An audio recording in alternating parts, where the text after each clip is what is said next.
Assalamualaikum warahmatullahi wabarakatuh. Perkenalkan, saya Susanti Sufiadi, mewakili teman-teman lainnya. Kami dari Program Studi Teknologi Pendidikan FKIP Universitas Lambung Mangkurat. Pada video ini, kami menyampaikan ringkasan artikel yang disusun berdasarkan hasil penelitian tentang penerapan strategi andragogi dan hutagogi melalui pembelajaran berbasis proyek dengan pendekatan kontekstual terpadu di lingkungan Prodi Teknologi Pendidikan FKIP ULM. Pada dokumen Rencana Strategi Kementerian Pendidikan dan Kebudayaan tahun 2020-2024, dijelaskan beberapa hal yang ditengarai menjadi penyebab rendahnya hasil pembelajaran di perguruan tinggi. Antara lain, 1. Rendahnya keterkaitan dengan dunia usaha dan dunia industri. 2. Kurang berkembangnya potensi dosen karena beban administrasi dosen yang tinggi. 3. Kurikulum yang kaku. Dan 4. Keterbatasan pengetahuan dosen tentang praktik-praktik di dunia usaha dan industri. Kondisi ini mengarahkan pada kompetensi lulusan yang kurang relevan dengan kebutuhan dunia usaha dan industri. Salah satu karakteristik Prodi Teknologi Pendidikan adalah mengajarkan bidang ilmu dan keahlian yang bersifat practice-based course atau rancangan pembelajaran berbasis praktik.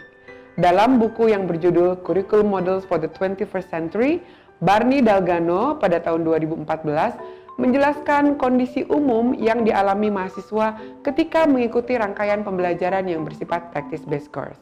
Biasanya, dimulai dengan pemahaman terbatas para mahasiswa tentang sifat dari bidang praktik pada bidang ilmu yang dipelajari. Selain itu, sering ada keterputusan antara teori bidang ilmu yang dipelajari di dalam kelas dengan kondisi dan kebutuhan yang berlangsung di lokasi praktek. Kondisi ini teridentifikasi dialami oleh mahasiswa Program Studi Teknologi Pendidikan ULM. Dari hasil penelitian awal, terindikasi beberapa temuan sebagai berikut. 1. Penguasaan mahasiswa pada kompetensi prasyarat teknologi pendidikan masih perlu diperkuat. 2. Pada pembelajaran, mahasiswa mengalami kendala membayangkan situasi sebenarnya. Dan 3. Berdasarkan pengamatan serta umpan balik dari guru pamong, teridentifikasi kesulitan mahasiswa untuk mengambil inisiatif, mengidentifikasi kebutuhan pembelajaran, serta menentukan solusi menyesuaikan kebutuhan tersebut dengan konsep dan keterampilan yang telah mereka pelajari. Untuk memahami lebih dalam kebutuhan belajar mahasiswa, temuan penelitian awal dikaitkan dengan karakteristik mahasiswa secara umum, yaitu Gen Z, yang berada pada tahap usia remaja akhir menjelang dewasa. Karakteristik mahasiswa seperti ini memerlukan strategi pembelajaran yang dapat membangun kapasitas dan kompetensi belajar yang terbuka, terkoneksi, dan konkret berhubungan dengan bidang mereka. Model andragogi dan hutagogi ditinjau dari pengertiannya dianggap sesuai untuk diterapkan pada kebutuhan ini. Menurut Knowles dalam ADBC pada tahun 2018, menjelaskan bahwa andragogi merupakan metode dan praktik pembelajaran yang digunakan untuk memfasilitasi kebutuhan belajar orang dewasa. Pembelajaran ini perlu dirancang agar orang dewasa sebagai pelajar memiliki kendali untuk pengalaman belajarnya.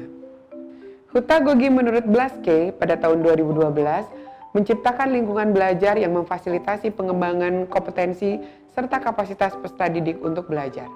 Penerapan konsep kunci dalam hutagogi yaitu double loop atau perulangan ganda, pelajar menjadi lebih sadar akan gaya belajar pilihan mereka dan dapat menyesuaikan situasi belajar baru dengan gaya belajarnya. Dari hasil analisis data yang terkumpul, disimpulkan kebutuhan untuk meningkatkan efektivitas pembelajaran pada program studi teknologi pendidikan, yaitu penerapan strategi pembelajaran yang mengenalkan praktik profesional teknologi pendidikan secara nyata, sekaligus membangun kapasitas dan kompetensi mahasiswa untuk belajar.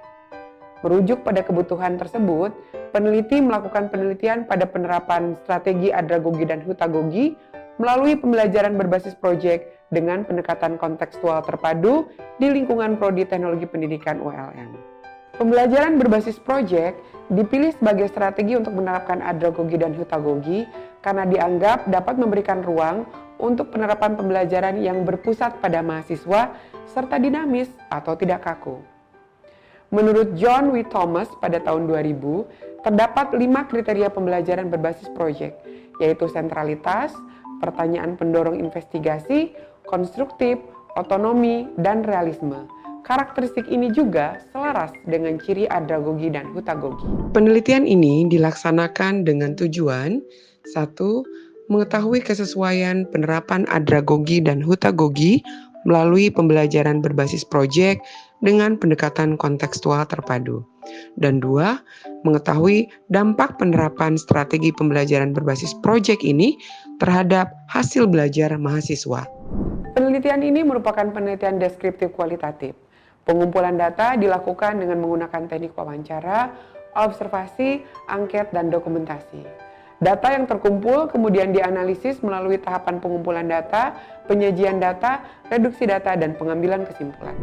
Penelitian dilakukan di Prodi TP ULM Banjarmasin dan 9 satuan pendidikan di wilayah Banjarbaru, Kalimantan Selatan. Responden pada penelitian terdiri dari 52 orang mahasiswa Prodi TP semester 5 yang mengikuti perkuliahan pengembangan sistem pembelajaran dan evaluasi pembelajaran. Kepala sekolah dan guru sekolah dasar dari 8 sekolah dasar di lingkup Gugus Biduri Kota Banjarbaru dan kepala sekolah serta guru di SMPN 4 Banjarbaru, Kalimantan Selatan.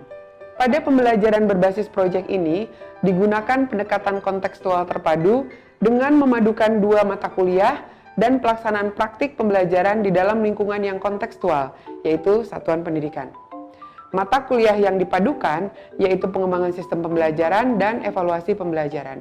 Kedua mata kuliah ini dipadukan karena kompetensi pada keduanya memiliki keterkaitan. Dapat kita lihat pada gambar pertama, yaitu peta kompetensi pada mata kuliah pengembangan sistem pembelajaran, dan gambar kedua, yaitu peta kompetensi pada mata kuliah evaluasi pembelajaran. Pada kedua gambar, terdapat kolom yang warnanya sama. Ini menunjukkan kompetensi pada 2 mata kuliah ini saling berkaitan. Sebagai acuan asesmen pada pembelajaran berbasis proyek ini, dosen pengampu mengembangkan rubrik asesmen, mengacu pada CPL dan CPMK pada 2 mata kuliah yang sudah dipadukan. Rubrik ini selama pembelajaran sering diinformasikan kepada mahasiswa untuk mengingatkan mahasiswa apa yang akan menjadi indikator asesmen di akhir pembelajaran. Berikut adalah rubrik asesmen yang digunakan. Pada gambar di samping, kita dapat melihat bahwa terdapat 3 sintaks pembelajaran, yaitu pemahaman dasar, kontekstualisasi, dan aksi. Pada tahap pemahaman dasar, pembelajaran masih dilakukan secara terpisah, dengan tujuan memberikan mahasiswa pemahaman yang kuat untuk melaksanakan proyek di tahap berikutnya. Pada tahap kontekstualisasi dan aksi, capaian kompetensi pada 2 mata kuliah sudah mulai dipadukan. Mahasiswa langsung mempraktikkan seluruh kegiatan pembelajaran sampai akhirnya menghasilkan solusi untuk kebutuhan 2 mata kuliah sesuai dengan hasil analisis mereka masing-masing. Kuesioner disebarkan pada mahasiswa Prodi TP semester 5 yang mengikuti perkuliahan pengembangan sistem pembelajaran dan evaluasi pembelajaran untuk mengevaluasi pelaksanaan strategi andragogi dan hutagogi melalui pembelajaran berbasis proyek dengan pendekatan kontekstual terpadu ini. Hasil evaluasi merujuk pada persepsi mahasiswa ditunjukkan dengan data sebagai berikut.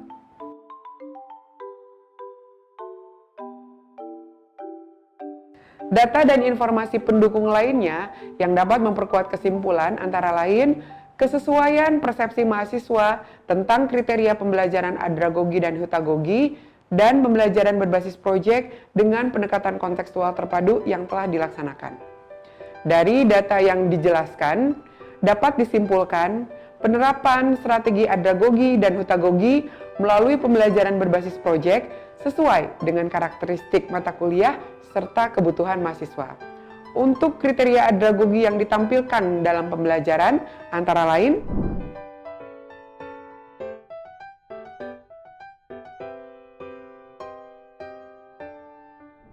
sementara double loop dan refleksi diri yang menjadi konsep kunci dalam hutagogi teridentifikasi terutama pada pelaksanaan asesmen yang terpadu dengan pembelajaran, serta pemanfaatan hasil asesmen sebagai acuan untuk memberikan umpan balik yang tepat kepada mahasiswa, sehingga hasil belajar sesuai dengan yang diharapkan. Sekaligus memperkuat kemampuan mahasiswa untuk menyesuaikan situasi belajar baru dengan strategi belajarnya, sehingga mewujudkan pembelajar yang lebih mampu. Dan untuk karakteristik pembelajaran berbasis proyek yang ditampilkan adalah sentralitas, pertanyaan pendorong, investigasi konstruktif, otonomi, dan realisme. Hasil belajar diidentifikasi dengan rekapitulasi nilai dari penilaian yang dilakukan dosen pengampu, para kepala sekolah dan guru sekolah sasaran observasi, serta melalui penilaian kinerja antar sesama mahasiswa. Berikut hasil penilaian yang diberikan kepala sekolah dan guru di sekolah mitra. Dari seluruh rangkaian hasil penilaian yang dilakukan, rata-rata mahasiswa menunjukkan capaian kompetensi pada kriteria sangat baik dan baik. Rentang nilai akhir 77 sampai 100 dengan predikat A dan A-. Terdapat beberapa mahasiswa yang masuk kriteria cukup, rentang nilai akhir 69 sampai 76 dengan predikat B+ dan B, namun tidak ada mahasiswa yang masuk kriteria perlu bimbingan, yaitu yang berada pada nilai akhir kisaran di bawah 69 dengan predikat B- atau di bawahnya. Dapat disimpulkan dari penjelasan mengenai hasil identifikasi kesesuaian penerapan andragogi dan hutagogi melalui pembelajaran berbasis proyek serta penilaian hasil belajar mahasiswa bahwa penerapan andragogi dan hutagogi sesuai diterapkan melalui pembelajaran berbasis proyek. Dan kedua, terdapat penguatan hasil belajar dengan penerapan pembelajaran berbasis proyek sebagai dampak dari penerapan double loop, refleksi, dan umpan balik. Tercapainya hasil pembelajaran dalam bentuk nilai memang dapat dihasilkan dengan menerapkan strategi pembelajaran konvensional atau strategi lain selain pembelajaran berbasis proyek. Namun, dalam pembelajaran berbasis proyek, tujuan dari andragogi yaitu self-directed learning dan hutagogi yaitu self-determined learning dapat terpenuhi. Demikian paparan ini kami sampaikan. Semoga bermanfaat. Assalamualaikum warahmatullahi wabarakatuh.